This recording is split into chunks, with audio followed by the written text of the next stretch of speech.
Hi guys, it's me, I'm back, another video.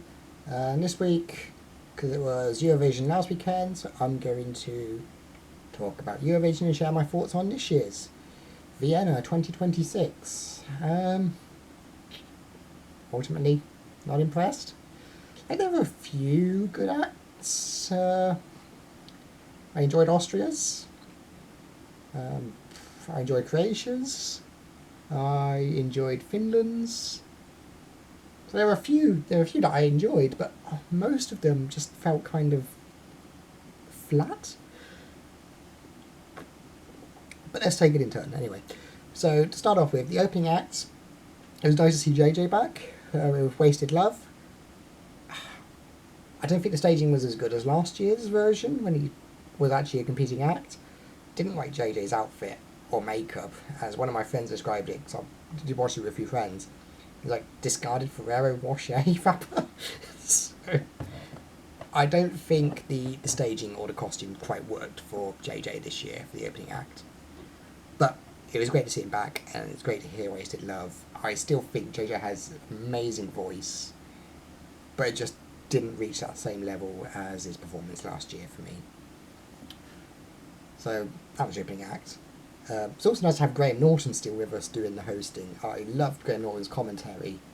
But again, I feel like while Graham Norton had a few moments, he seemed a little bit reserved this year. He wasn't quite as sharp as he is usually.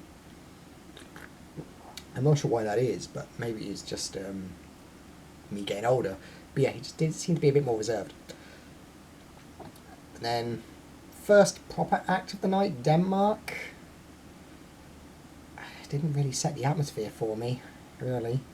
It's like perspex box with some people slowly gyrating awkwardly. Friend enjoyed it. A friend really enjoyed the gyration, but for me it's just yeah. I felt last year's first act, Luxembourg, Pour Piment Sang, I felt that did a much better job at setting the tone and be like, this is Eurovision, strap in. Denmark, no. 4 out of 10 for me as an act anyway. It just did not hit in the same way Luxembourg's did last year for a first act. And then moving through, as I said, we had some songs that I enjoyed, some that I didn't enjoy, like Belgium's just felt flat. Greece's, apparently it was a song about greed. Did not get any of that from what was happening on stage. It felt like they were just trying to like throw everything at the wall and hope something stuck. There was just like so much, and it was so discordant. I loved the energy of it. The energy of it was great, and it did feel very Eurovision, but it was just so discordant I couldn't quite get what was going on. So it was a little bit too chaotic for my taste. I sort of felt the same with Bulgaria, who ended up winning with Bangaranga, but again, it felt a little bit discordant because like the music kept changing like every few bars, and it just felt like a game of like musical chairs, where just like stop a song, start a song, stop a song, start a song, with how it kept changing. And so I liked it. It was energetic and it was catchy, but it still had that discordant energy that just kind of dropped a few points off it for me. In the end, I think I gave Bulgaria like a 6 out of 10 when I was watching it. So it was one of the ones I enjoyed more of the night, but I don't think it was the one that deserved to win. My favourite of the night was Croatia, with Andromeda. Their harmonies and their voices were astounding. I really enjoyed that. And while it was like a minimal staging, you don't always need like over-the-top staging for Eurovision. Look at Conchita Wurst with Rise Like a Phoenix, just like next to no movement and very little staging, and won the show. So you don't need like over the top stuff like Greece to have a good act. You just need to have a good act, and I think Croatia did, and I think they deserve to be a lot higher than they were in the table by the end of it. And then moving on, we had like Finland. I enjoyed Finland. I was a little bit unsure what Finland's was. It kind of looked like they were in a confessional booth to begin with, and then it was like, oh, actually no, it's a window, and then like a classroom with a lady on a violin, and then it was like on fire. Like, again, maybe something gets lost in translation because I don't speak Finnish, but the song itself was really beautiful, and the staging was a little what's going on, but not as discordant as Greece's was. So I was still able to like enjoy it for what it was, and end up being one of my favourites for the night. It was sort of in my top five.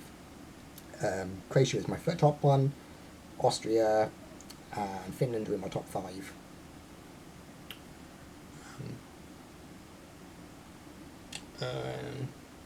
We had Romania with like a Choke Me.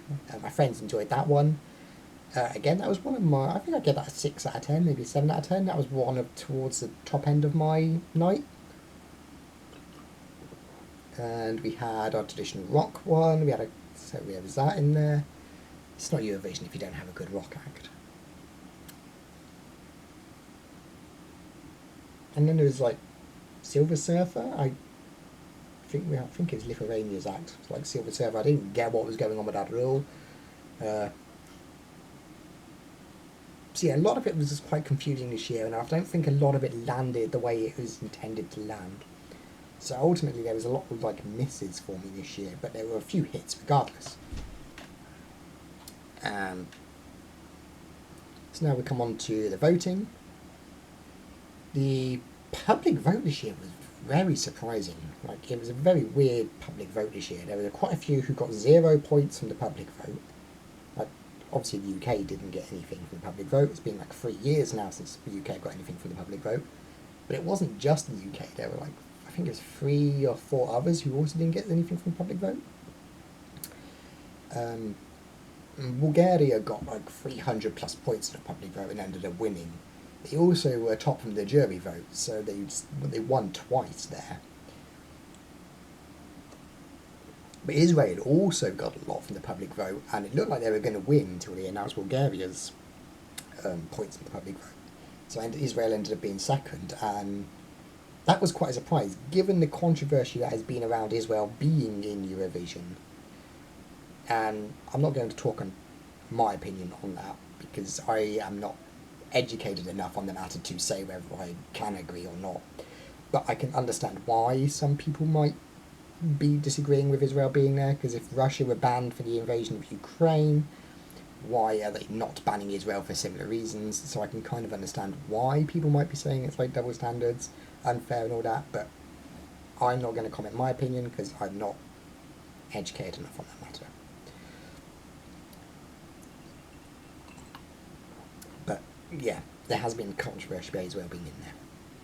But Israel's act itself, for me, was middling of the ground. It was like a 5 out of 10 for me, very sort of middle of the ground. Yes, I'm a harsh critic, but very middle of the ground. Got a lot of public support though, and ended up being second. Now, of course, I have to talk about the UK entry, being British. I didn't enjoy it. Again, it felt very middle of the road, 5 out of 10. I'm not surprised it got 1 point from the jury, and I'm not surprised it got 0 from the public vote, because we never do well in the public vote. But I just felt like it was like a failed attempt at embodying the sort of punk spirit. Didn't quite land for me, and it obviously did not land for a lot of people. So yeah, I'm not surprised the UK entry did not do well. But I do feel bad for the guy, because it doesn't matter what we seem to put in as an act, it's always going to fail the public vote. So I do feel bad for our entry. And so now, interval acts. I loved the electro swing Black Lilies there. For me, that was my favourite song of the entire night, and I reckon if that had been an entry, that would have won, because that was just perfection for me. It's such a great track. I was up and dancing during that track. So yeah, and that electric swing is like really sort of what would sell well in Eurovision. So I think if that entered, that would have won. But that was best act. That was the best song of the night for me. And then we had the medley to celebrate 70 years of Eurovision, which I quite enjoyed. I think it could have been done better. There was more stuff that could have been done. It could have made it longer. But it was great what they had, and it was nice seeing the different acts of previous years, singing different songs in previous years, and not necessarily their songs, but some of them were also remixing the songs they were singing with versions of their songs. And it was also really good to see. So they had Lordi, they had Verka, they had a few acts I can't remember the names of, but that was great. I really enjoyed the individual acts. So those are my thoughts on the finals. Semi-finals. Given how some of the acts this year for me did not land in the final at all, and then going back and watching the semi-finals, I am shocked Montenegro did not get through, because Montenegro's act was brilliant. How that did not get through the semi-final is just travesty for me. Similarly, Armenia and Georgia, I think they both had great acts as well. And I'm kind of surprised they didn't get through, but Montenegro is just a crime that they did not get through to the final this year. I don't know how that happened, but yeah, Montenegro should have been in the final. It was a lot better than some of the acts we did get in the final. So yeah, Moldova. Moldova was one of my top 5. I think that was quite popular as well with a lot of people. But yeah, very catchy. Very catchy.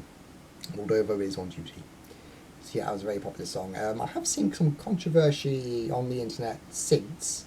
I don't know how true it is. I've not looked into it, but people have been saying that the Moldovan public disagree with the Moldovan jury, and there's been calls for resignations and stuff from like jury members and people who work in Moldovan media, because the jury did not give any points to Romania, who are Moldova's like neighbours, and they have like strong friendships and strong ties, and so that they didn't give any to Romania was just a travesty.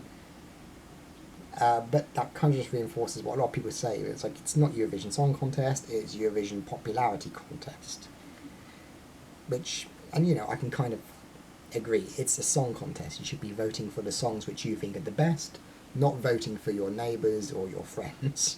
But that seems to be how it goes. Like, one of my friends pointed out that Greece got a 12 and they didn't think it deserved a 12, and I was like, but it's Cyprus. Cyprus is always going to give Greece a 12, because it's just how the voting seems to go. People vote for their neighbours, and I disagree with that. But yeah, I enjoyed Moldova's song, don't get me wrong. I think it deserved the points that it got. I think it deserved more points than it got. It was one of my favourites in the night. So, yep, that is my thoughts on Eurovision 2026. I am looking forward to Eurovision 2027, see what acts are coming out there. Also inducted one of my friends into Eurovision for the first time, because they had never seen it, and they thoroughly enjoyed it and can't wait for next year, so that's great. Love getting people addicted to Eurovision. But yeah, that's my thoughts. I will see you all again next time. Until then, bye.